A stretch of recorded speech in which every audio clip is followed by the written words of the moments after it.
Olá, comunidade do Colégio Magíster, novamente aqui no nosso canal. Você que está nos acompanhando, está pensando na educação, está pensando na educação dos filhos, está preocupado com tantas questões que envolvem a formação dos seus filhos. Eu sei, como mãe também, são cheios de desafios, né? A gente não tem todas as respostas e a gente precisa se formar, e para isso nós estamos aqui. E hoje discutindo uma questão também muito importante, que é pensar esse mundo tecnológico, quantos desafios nós temos como pais para olhar e acompanhar e ajudar os nossos filhos nesse mundo que cada vez mais será tecnológico, e como que a gente pode ajudá-los, como é que a gente está vendo essas influências, como é que a gente pode ajudá-los a viver de forma mais saudável possível junto às tecnologias. E para isso hoje eu trago uma convidada muito importante, com um repertório vastíssimo para nos ajudar em todas essas reflexões. E eu quero já apresentar a nossa convidada de hoje, professora Regina Prandini. Regina, que é doutora em educação, pós-doutora também em educação. Me conta, Regina, conta de você, da onde é seu caminho de formação e o que você hoje está realizando nesse campo de formação de pais. Conta pra gente. Eu queria agradecer o convite, né? É um prazer estar aqui, uma oportunidade de estar com você aqui discutindo esses assuntos que eu acho muito importantes, né? Então, eu sempre trabalhei com formação de professores, né? Desde que eu fiz mestrado, doutorado em psicologia da educação, trabalhei na universidade e fora dela com formação de professores, gestores escolares, e trabalhava também com orientação de pais, orientação para a família, né? Mas como uma coisa assim mais sob demanda. E ano passado eu resolvi também me dedicar um pouco mais a isso, então agora eu tenho consultório, atendo online, famílias, né, com questões educacionais, faço orientação educacional e familiar. E muitos pais têm chegado a você com essa demanda que a gente está trazendo hoje e muitas outras, né? Você sabe que essa tem sido a questão que eu considero hoje que tem complicado mais a educação, tanto para a família como para a escola, tanto para pais como para professores, né? Essa grande evolução e a maneira, né, como as mídias digitais invadiram e se integraram no nosso cotidiano, isso tem trazido complicações para a gente saber como orientar, né, as crianças, os jovens. Que momento é esse que nós estamos vivendo? Mas de onde vem isso, esse recente histórico? Vamos falar sobre isso? Então, você sabe que quando eu fiz o meu doutorado, eu fiz sobre a educação mediatizada pelo que a gente chamava das novas tecnologias, né, que era uma coisa assim muito restrita. Nós trabalhamos com formação de professores através das tecnologias. E essa tecnologia da comunicação e informação, ela se desenvolveu nos últimos 20 anos muito. Mas o que impactou a nossa vida, na verdade, quer dizer, o momento em que elas começaram a impactar mais, foi a chegada da pandemia. Porque os recursos estavam aí, o desenvolvimento tecnológico já tinha acontecido, mas a gente não fazia o uso que a gente começou a fazer. Porque, claro, cada um ficou isolado dentro da sua casa e aquilo passou a ser, né, a forma da escola de chegar até os alunos, passou a ser a forma como a gente conseguia conversar com os amigos, né, fazer cursos online. Foi uma transformação. Quem que imaginaria ter todos os seus funcionários, né, trabalhando pelo menos 3 dias em casa? Era uma coisa até tida como, não é produtiva, né? E no fim a gente experimentou e viu que várias empresas estão adotando isso, e as escolas também desenvolveram muito, se sabe bem, no uso das tecnologias como um excelente recurso educacional. Sim. Né? Mas ao lado disso, né, nós também ficamos muito presos, né, a essas mídias. Hoje eu digo que isso é o maior complicador da educação. Acho que invadidos, né? Invadidos pela tecnologia. Eu acho que a tecnologia nos invadiu junto com o Covid, entendeu? Foi o novo vírus, porque, né, a gente começou, Kátia, tela para criança com idade que a gente nem pensava.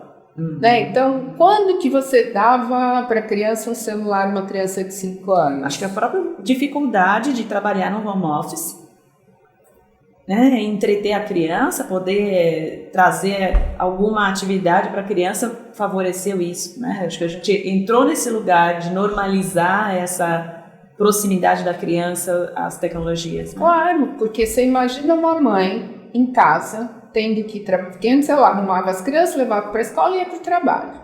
Aí não, ela tem que fazer a comida, ela tem que cuidar da compra, ela tem que trabalhar e a criança está ali, ela tem que acompanhar a criança, tem que distrair a criança.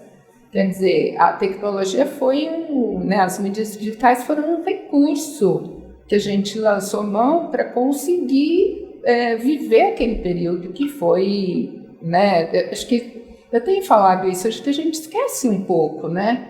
Mas foi esses afetamentos, né? Mas foi uma coisa muito forte e que tem as suas consequências, os desdobramentos, até na transformação social. Na transformação social, na maneira como a gente se relaciona com os outros. Então a gente vê hoje em dia... Não é um fato isolado, né? Não é algo que aconteceu e possa ser... né? A gente naquela época falava, não, quando for a volta ao normal. Volta ao normal. Eu dizia, gente, não vai ter volta ao normal, né? Depois de uma pancada dessa, nós não vamos voltar atrás, nós vamos continuar para frente. É uma transformação social mesmo, né? É uma transformação muito grande de todas as formas de relação, né? Das relações da gente com os amigos e das relações dentro da própria família. Sim. Né? E das relações com as mídias por conta disso. E da relação com a escola.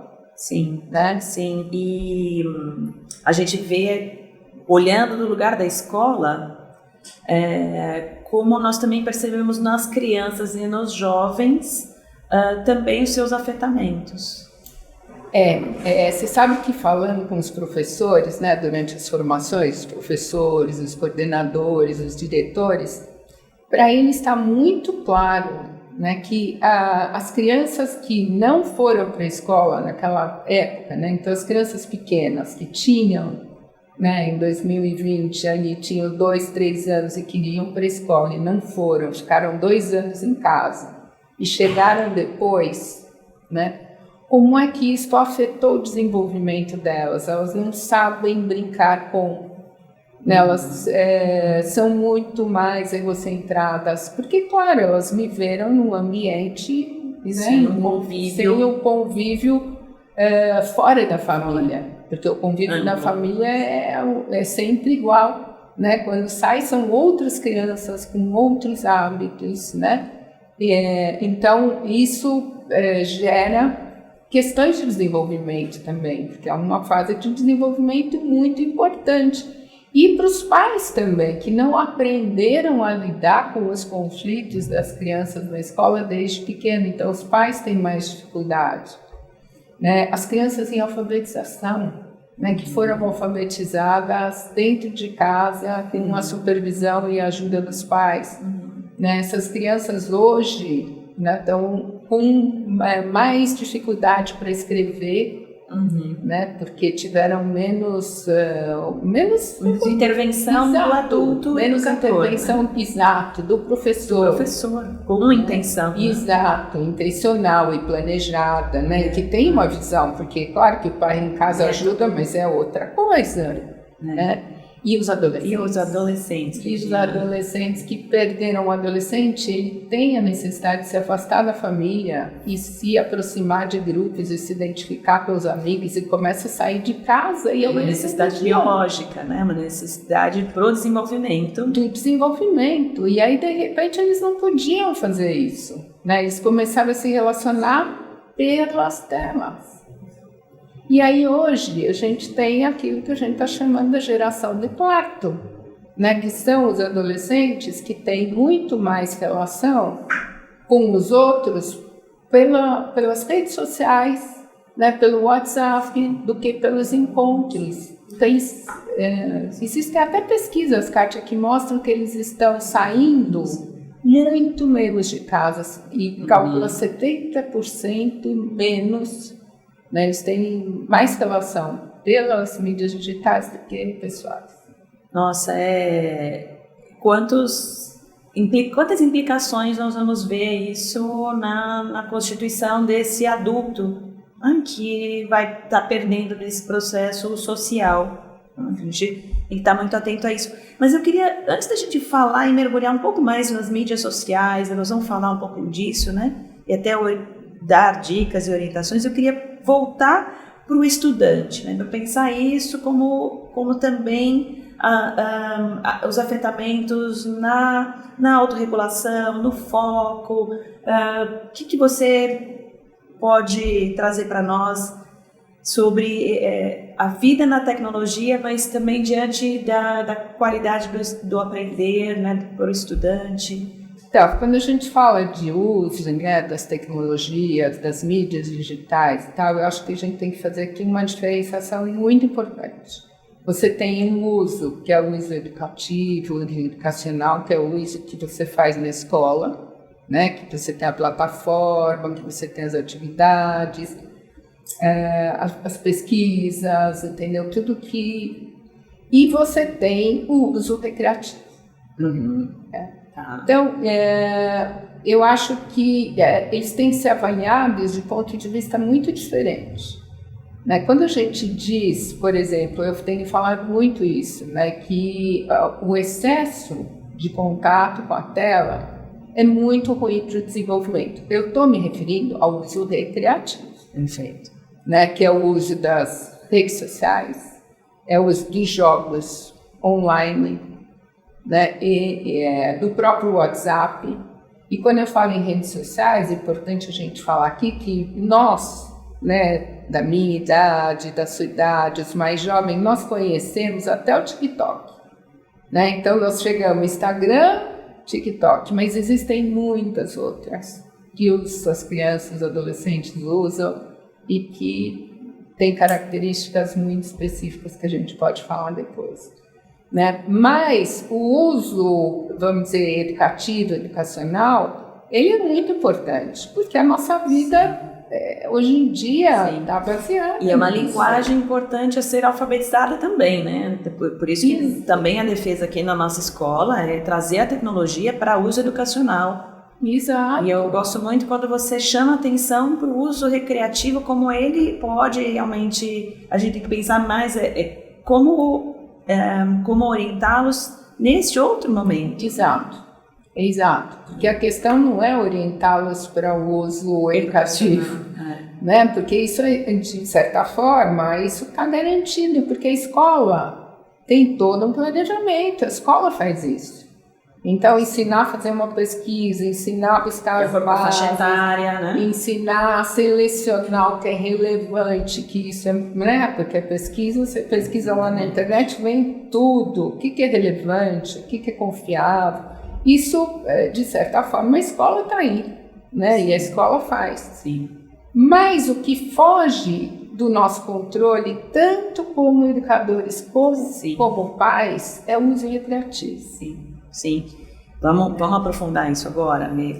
Acho que a gente tem uma demanda importante, né? Para a gente discutir e orientar. Então, quando a gente fala de rede social, a gente está falando desde o WhatsApp, né? Até todas essas novas, e é até difícil acompanhar, né? É difícil acompanhar. Sempre aparece uma nova que a gente fica atrás tentando entender. Snapchat é uma que já tem algum tempo, não é? Eu não me arrisco a dizer todas elas, porque não vou conseguir. Sempre para o jovem sempre aparece uma nova. E é difícil para o pai acompanhar também, né? Não acompanha. Não dá. Não acompanha. Então, mas a gente pode estabelecer alguns critérios, alguns métodos para a gente cuidar dessa relação, né? Mesmo que a gente não consiga com a velocidade deles ou estar no mesmo timing deles, né? Mas a gente pode pensar em como ajudá-los. Eu acho que desde do WhatsApp. Eu acho que antes de pensar em formas, né, a gente tem que pensar em alguns princípios. Perfeito. Né? Primeiro princípio é assim, a gente acha que celular é um espaço privativo, né? E a criança e o adolescente não podem dispor desse espaço com total privacidade. Por quê? Porque eles são seres em desenvolvimento, em processo de aprendizagem. Eu falo muito isso, tanto para o professor como para o pai, quando me dizem assim, mas eu fiquei muito chateada, porque olha o que ele fez, né? Um rapaz de 16 anos, você fez nada. O que a gente espera de um rapaz ou de uma moça de 16 anos? Que esteja em processo de desenvolvimento e que cometa equívocos. E o adulto está aí exatamente para nortear, para supervisionar, para refletir com ele sobre as coisas. Então, não é porque o seu filho tem o celular e tem a senha, né, que você não pode, não deve. Não, você tem que acompanhar o que ele faz no celular. Então, isso é um princípio, né? Porque a internet, ela abre o mundo inteiro. Ela abre tudo. E no celular hoje a gente vê tudo. Inclusive, a pornografia está chegando para crianças muito novas, de um jeito, né? E eu tenho ficado assustada. Eu fico sabendo, eu não tenho mais filho pequeno, né? Eu só tenho filho adulto, tenho 3 filhos adultos. Então, já estão, né? E não pegaram, né? E eu me sinto aliviada, de verdade, porque está difícil. Mas, assim, as crianças, eu tenho uma orientadora educacional que faz mentoria comigo e que diz, de vez em quando você ouve uma palavra na boca de uma criança de 4, 5 anos que você fala, isso não é normal. E aí você vai lá e pergunta, mas onde você viu isso? Em vez de falar, não fala. Mas onde você viu isso? Onde você escutou? Você sabe o que significa? Aí você vai vendo, tem sempre um na sala que pegou o celular do pai e que sabe de alguma coisa e viu alguma coisa que você não imagina. Você fala, mas como? Né? Como que uma criança de 5 anos está tendo acesso à pornografia? E está tendo. E eles estão tendo. E aí na sala de aula, um conta para o outro aprende, o outro. Quer dizer, é uma coisa muito assustadora. Então precisa de muita supervisão. E às vezes o pai fala assim, não, mas olha, eu dou o celular só quando a gente precisa, não sei, precisa que fique quieto um tempo, mas eu só deixo o YouTube Kids. Só que do YouTube Kids, né, você tem uma série de links e você não tem controle, né, onde é que isso chega, na verdade. É muito difícil, depois você tem que estar lá olhando todo o histórico para saber onde navegou e o que fez. Então, eu acho que o princípio básico para a gente ter em mente é que, assim, precisa, sim, de supervisão e controle. Você sabe que aqui na nossa escola, nós orientamos os pais que até o 5º ano não tenha celular e absolutamente não traga para a escola celular. E veja que é uma escola que valoriza o uso das tecnologias para aprendizagem, mas está muito preocupada com esse uso recreativo e com a restrição que isso gera das interações. Exato. Então a gente está falando das interações no intervalo, as interações no momento que ele está indo ao restaurante, por exemplo, né? Às vezes não é incomum nós observarmos a criança, às vezes no carrinho de bebê, no outro plano, sentado abaixo da mesa, né? No outro plano, não a mesa. Está excluído da família. E com o tablet. Né? E o que você está ensinando nesse momento, né, para essa criança? Eu acho muito produtivo proibir o uso do celular na escola. Né? Eu acho que o celular é um grande distrator. Né? O que é distrator? É o que distrai. Sim. Né? E eu faço sempre um paralelo quando eu falo com os pais. Olha, a mesma coisa que você fala, vou fazer regime. Aí você compra um pacote de chocolate, você fala, isso aqui é para eu pegar às 5 horas da tarde. Deixa lá depois. Como é que é para o adulto isso? Você tem que ter um controle, uma força de vontade enorme para ir lá, né, e pegar naquele horário que você é muito mais fácil manter. Né? Então eu imagino, o adulto é assim, imagina a criança, né, que não tem ainda autocontrole e tal, você está ali com o celular na mochila. Né? Você pega o celular, fica olhando embaixo da carteira, enquanto isso o professor está ali explicando uma coisa fundamental que ele não vai entender, vai chegar em casa, não vai saber fazer a lição, depois o conteúdo passa para frente. E aí onde eu falava do foco, né, que é esse prejuízo mesmo no foco, se ele for constantemente havendo interferência, né? Não, e a gente como adulto está sentindo isso, tá? Eu sinto isso, sim, entendeu? Eu estou lá trabalhando, estou escrevendo um texto, né, para publicação e tal, e aí me entra uma mensagem no WhatsApp, entro na tela do computador, aí eu já entrei, é uma pergunta, eu vou para outra coisa, e nisso já me falam que, olha, uma notícia, você viu o que aconteceu não sei aonde, né, o navio que bateu na ponte, aí você já pega, já vai olhar, aí quando você se dá conta, passou meia hora e você não fez o que você estava fazendo, né, porque você se distraiu.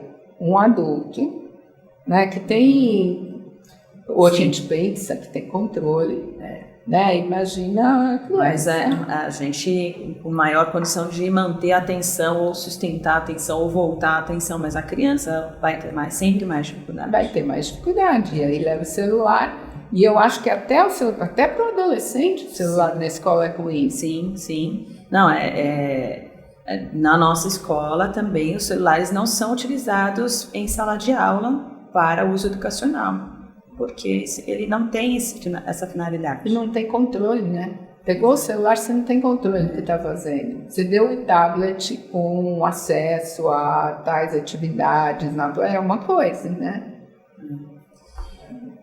Quando a gente fala das interações, que a gente resgatou um pouquinho ali a pandemia, nós houve toda essa transformação social, a gente fala que quanto mais tecnologia para uso recreativo, a gente está perdendo esse espaço de interação, porque o conflito faz parte do processo de formação, né? Assim, interagir com o outro, com o diferente, né? Essa mediação do outro é muito importante para a gente se constituir. E aí a gente está vendo a sociedade toda bastante preocupada com o bullying, com o cyberbullying, né, que também tem a ver com isso, com a dificuldade de lidar com esse meio digital, no caso do cyberbullying, ou no próprio conflito, no caso do bullying. O Brasil vai, agora 7 de abril, celebra o Dia Nacional do Combate ao Bullying e à Violência na Escola. E é bastante importante, né? Assim, a sociedade está toda mobilizada para isso. É importante a gente entender a escola como uma célula da sociedade, né? Nada que acontece na escola é propriedade da escola, né? Tudo que acontece na escola, porque a escola está mergulhada no meio social, né?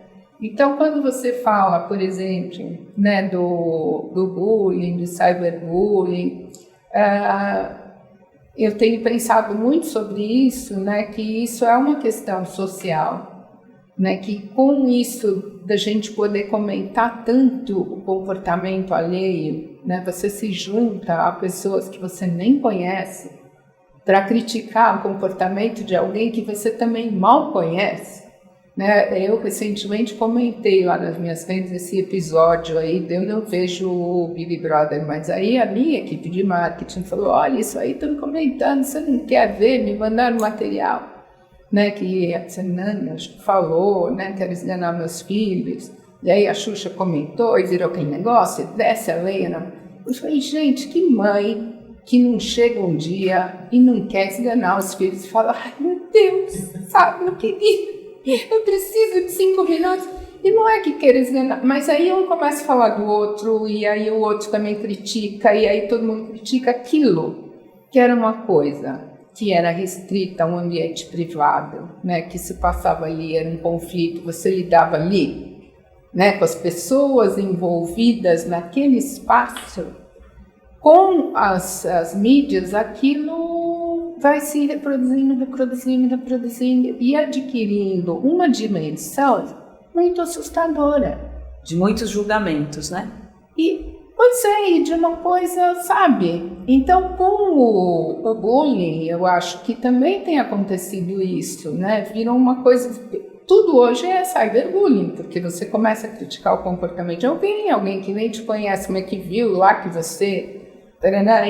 Sabe? E isso tem sido muito prejudicial, e principalmente para os adolescentes que estão nas redes, né? Porque eles vão vendo determinadas coisas supervalorizadas, outras coisas muito criticadas, vão eles próprios se expondo, né?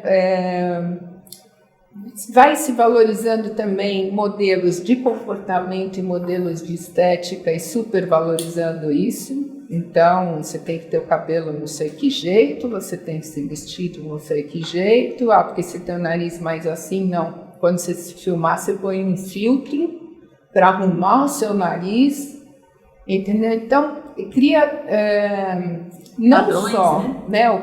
Mas cria um padrão que é inalcançável, né? Que você... Imagina só, né? Você se apresenta nas redes sociais sempre com um filtro, com uma cor linda, com cílios, com nariz, não sei. E quando você vai pessoalmente, como é que você vai com a sua cara?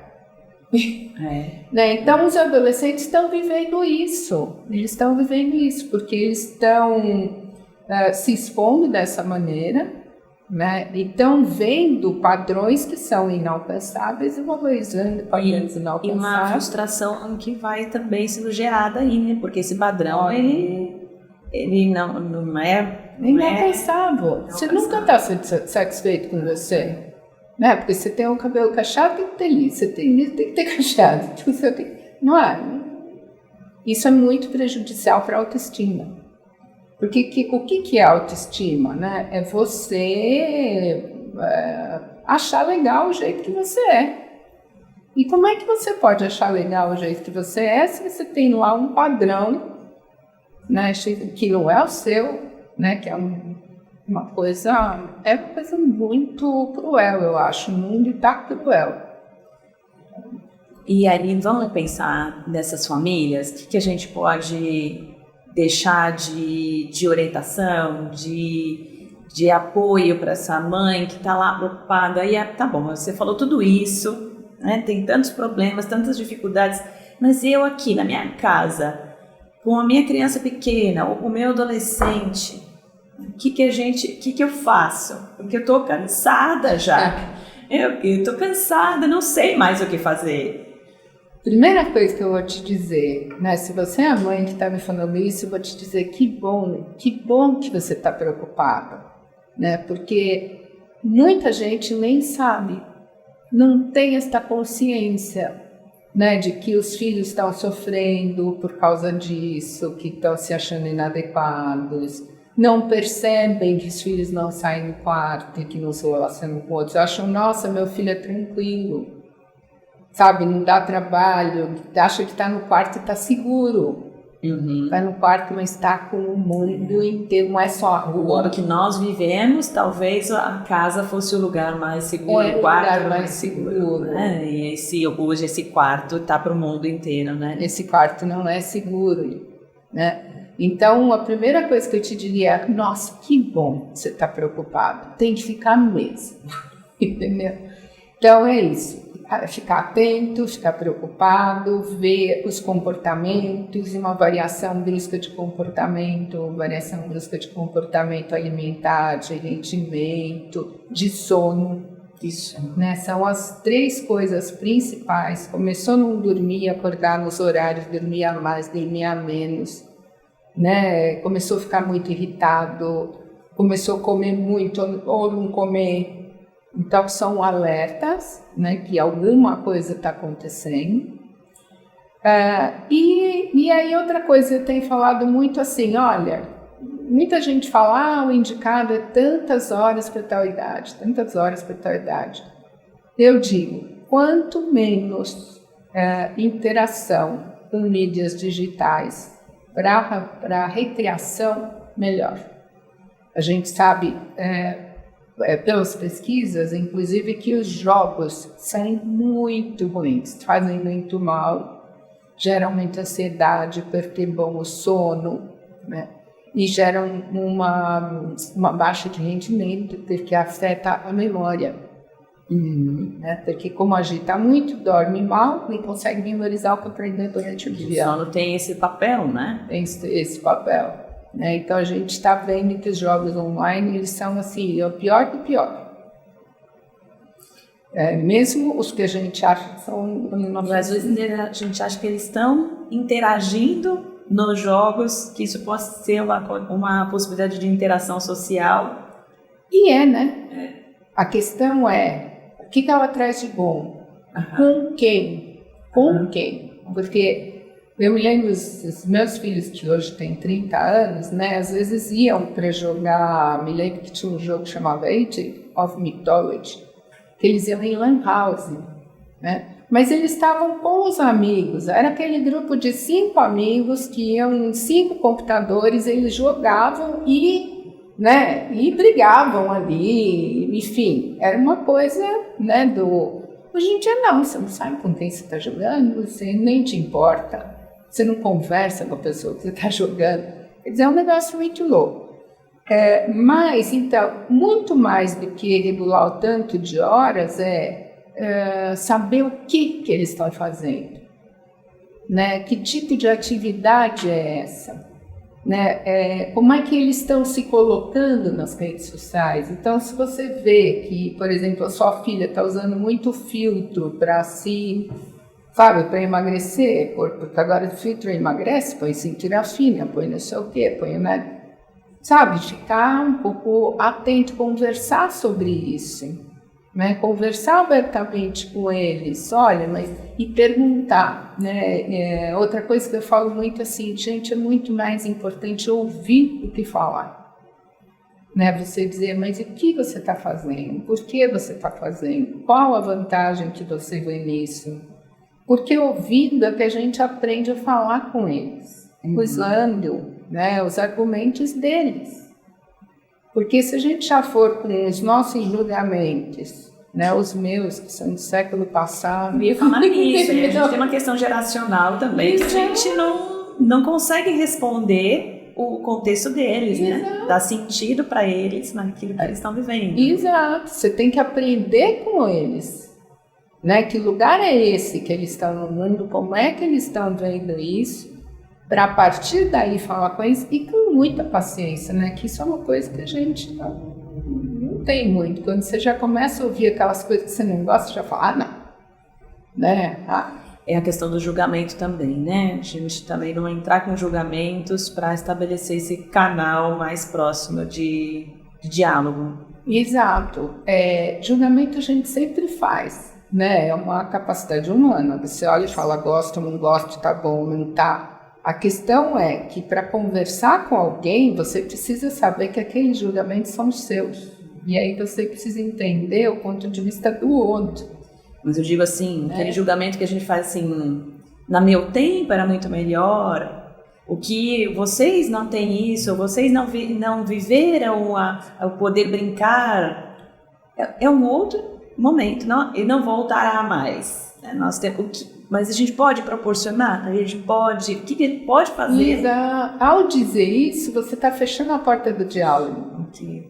Entendeu? Porque o outro também já fica indisposto a te falar qualquer coisa. E é isso que você falou, é importante. O que a gente pode proporcionar? Né? Eu acho que muito mais que ficar, sai do celular, parará, é procurar ter momentos e atividades que sejam concorrentes. Então, alguns limites mínimos, então, por exemplo, na hora da refeição, o celular na mesa, não. Vocês podem guardar e tal, e a gente come depois. E aí você tem que ser o primeiro. Porque se você, mãe... Role model, né? Aquele modelo mesmo, né? Mas sabe, o adolescente olha para você e fala, por que eu não? E por que você pode? E é verdade. Se você quer que eles estejam ali para conviver, você tem que estar para conviver. Então, o pai também ficar todo o tempo no celular, ficar muito nas redes sociais e tal, é o que... Mas olha que interessante, nós também fomos frutos desse momento pandêmico, também fomos inseridos de forma abrupta, também fomos invadidos por tudo isso. E a gente não tem esse lugar de formação, né? Então a gente também tem que aprender um novo hábito, né? E cuidar disso, zelar por isso. Exige um esforço, tá? Porque e as mídias sociais são produzidas para nos deixar fisgados, né? Para nos manter ali naquele processo contínuo e vencer isso. Não, isso a gente sabe, né? Que tudo é feito para te manter ali vendo uma coisa depois da outra, né? E eu acho que a gente está perdendo um pouco essa capacidade de refletir sobre o que a gente faz, né? Não é só o foco, né? Mas assim, pensar como é que é a minha rotina em casa, com a minha família, né? E olhar assim mesmo e dizer, bom, já levanto olhando o celular e olhando no Instagram e olhando não sei o quê, antes de sair da cama. Mas aí, Regina, fica pensando assim, mas será que isso é factível? Essa mudança é possível? Você estava me contando que você foi para fora do país. Então, que você viu um contexto que chamou a atenção. Muito diferente, né? Então, você fez duas perguntas, eu acho. Se é factível, é fácil, não. É muito difícil. Ponto. Tá. Né? Você tem que querer. Outra coisa, né? A minha experiência recente foi acompanhar meu marido numa viagem de trabalho dele, fui para Zurique. E fiquei muito tempo sozinha, andei sozinha pela rua, porque ele foi trabalhar, eu também trabalhei de lá, mas, enfim, horário diferente lá e aqui, né? De manhã não estava trabalhando. E como eu lido com isso, me chamou muita atenção as crianças na rua, os pais com as crianças no restaurante, na rua. Eu não vi ninguém com celular na mão. Eu não vi criança com celular na mão, eu não vi pai com celular na mão enquanto estão com as crianças, né? E eu vi uma cena que foi, que eu te contei, que me chamou muita atenção. Eu estava sentada, almoçando, né, na frente de uma janela, na frente de um ponto dos bondes ali, 18, né? E aí chegou um professor com 7 crianças muito pequenininhas, com um bonezinho vermelho, uma jaquetinha amarela, que é o que identifica uma criança desacompanhada lá, né? Desacompanhada dos pais e tal, na escola. E as crianças sentam todas assim, enfileiradas no banquinho, na maior tranquilidade, um adulto só, ele não pegou na mão de ninguém, ele não ficava falando senta, eles chegaram e sentaram. E aí chegam outras 3, que deveriam ser professoras, cada uma com um carrinho de gêmeos, com crianças ainda menores. Aí chega o bonde, eles levantam, o professor levanta e entra no bonde, as crianças entram ordenadamente. E eu fiquei pensando, e as crianças no restaurante, tinham coisinhas de montar, eu vi, assim, muita coisa de bordar. Elas têm umas coisas de bordar, desenhos e não sei o quê.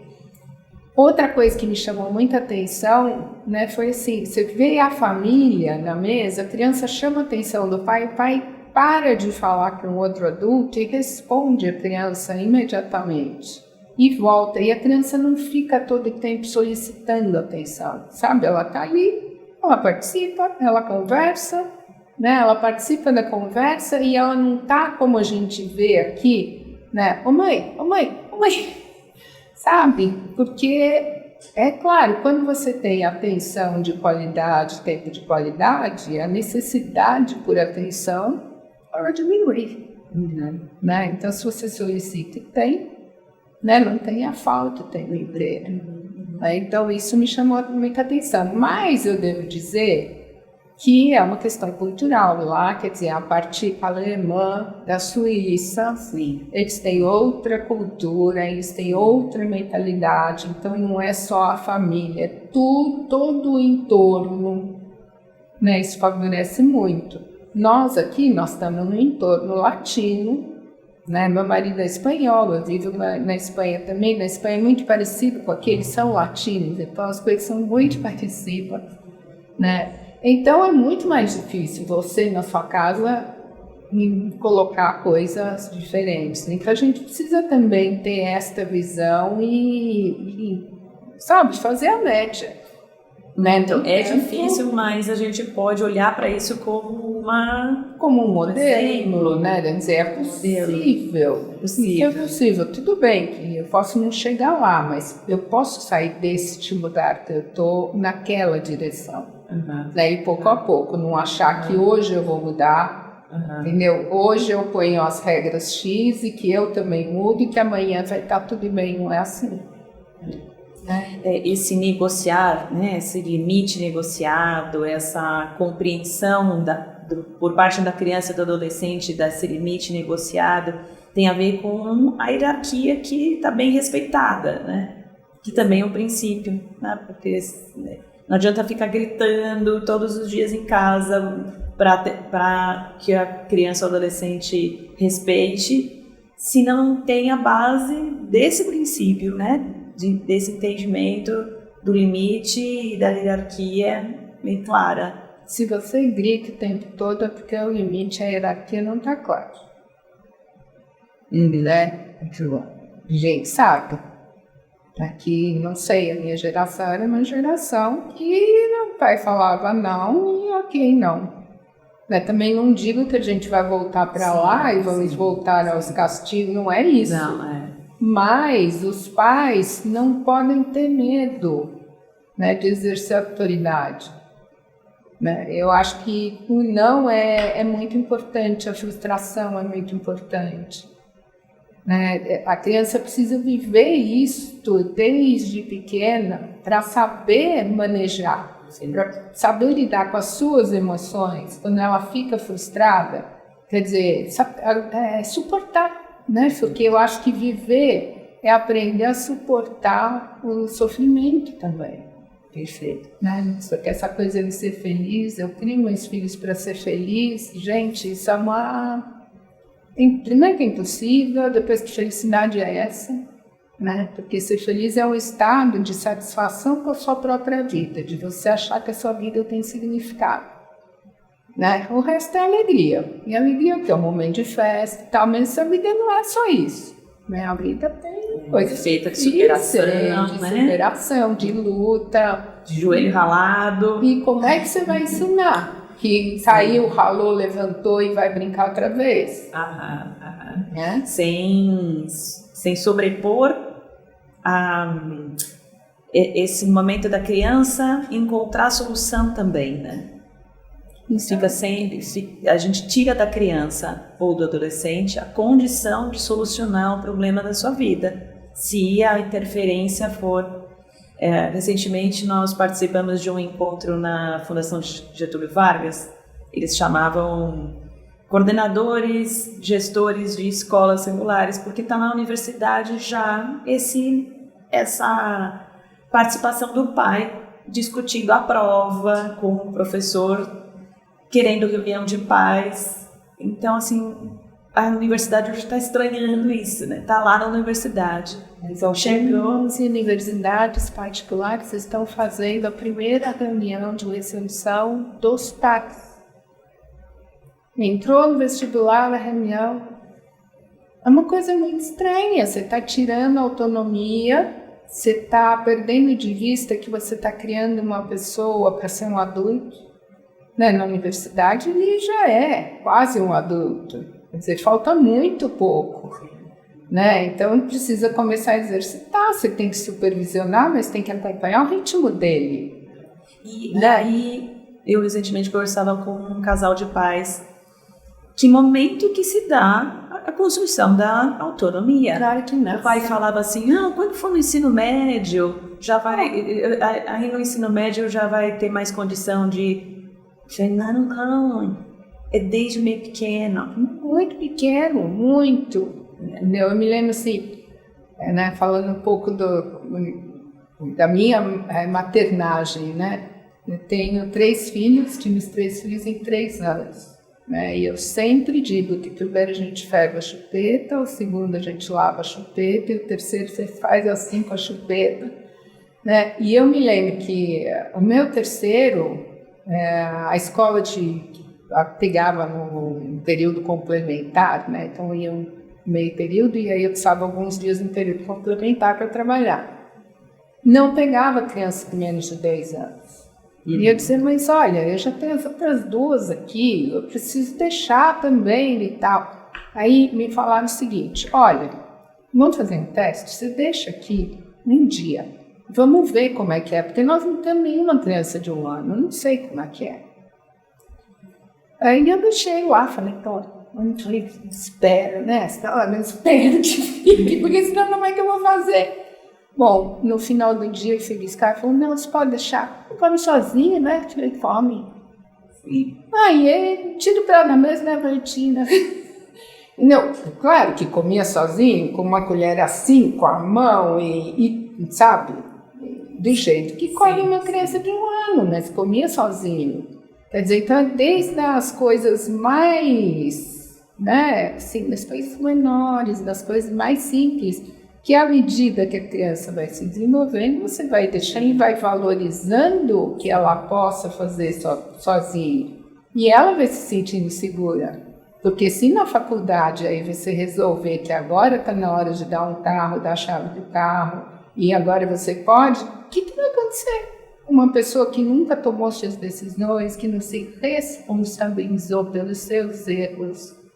Sim. Porque tem isso, né? Autonomia é você assumir também que a criança vai se equivocar. E que você tem que estar lá, né? Para supervisionar, para apoiar, para ajudar a resolver, para dizer como é que resolve. E não fazer por ele? Não. Isso mesmo, eu acho que a gente poderia ficar aqui muito tempo e acho que falar de formação de filhos é um assunto que é valioso, é urgente, é muito, para nós que somos educadores, é algo que nos faz sentido, né? Nos encanta também, mas a gente vai chegar ao final, nós temos tempo também, tudo tem tempo na vida, tem limite, né? A gente tem que entender os limites também da nossa vida. Esse agradecimento por você ter vindo aqui conversar com a gente, trazer tanta experiência, trazer tanta reflexão para nós. Olha, eu acho que o que eu posso dizer assim, que eu acho mais importante é se preocupem-se mesmo, né? Envolvam-se com os filhos, né? Assumam, né? Esse percurso, que é um percurso tão bonito, né, Kátia? E eu posso dizer agora que os meus estão adultos, que passa tudo tão rápido e que daí a gente olha para trás e fala, nossa, né? Eu fui guerreira. Eu compartilho. Caras guerreiros, você também fala a mesma coisa, né? Isso também com 3 filhos e é isso. O mundo é enorme e eles têm que estar desde cedo, né?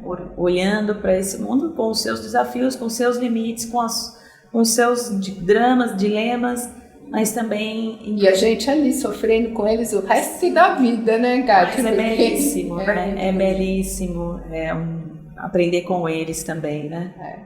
Que bom, Regina, foi um prazer, uma alegria muito grande te receber hoje aqui. Para mim também, obrigada. Então, acompanhe sempre esse canal nosso, a cada momento nós vamos trazer mais um tema, o próximo já está em desenvolvimento e quero que vocês, junto conosco, aprendam, junto conosco vão trazendo novas informações. Perguntem para a gente também o que vocês gostariam de ter nos nossos próximos encontros e a gente vai produzindo aqui aquilo que você quer saber, aquilo que você gostaria de também discutir sobre formação de filhos, sobre educação, sobre esse mundo que é tão belo, tão desafiador, mas a gente vai construindo isso juntos, nós com várias mãos, né? Então, muito obrigada por nos acompanhar. Até o nosso próximo podcast.